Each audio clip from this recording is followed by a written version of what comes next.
புத்தாண்டின் முதல் நாளான ஜனவரி 1ஆம் தேதி தமிழ்நாட்டில் 545 குழந்தைகள் பிறந்துள்ளன. வருடத்தின் முதல் நாளான நேற்று அதிகபட்சமாக கள்ளக்குறிச்சி மாவட்டத்தில் உள்ள அரசு மருத்துவமனைகளில் 24 ஆண் குழந்தைகள், 23 பெண் குழந்தைகள் என மொத்தம் 47 குழந்தைகள் பிறந்துள்ளன. சென்னையில் எழும்பூர், கீழ்ப்பாக்கம் உள்ளிட்ட மருத்துவமனைகளில் பிறந்த குழந்தைகளின் எண்ணிக்கை 46. சேலத்தில் 29 குழந்தைகள், விழுப்புரம் மாவட்டத்தில் 27 குழந்தைகள், நெல்லையில் 24 குழந்தைகளும் பிறந்துள்ளன.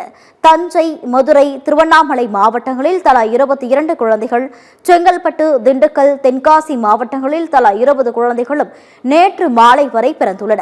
மயிலாடுதுறையில் 16 மற்றும் கிருஷ்ணகிரி மாவட்டங்களில் 15 குழந்தைகளும், கடலூர், திருப்பூர், தேனி, திருச்சி மற்றும் தருமபுரி மாவட்டங்களில் தலா 13 குழந்தைகள் பிறந்துள்ளதாக தெரிவிக்கப்பட்டுள்ளது.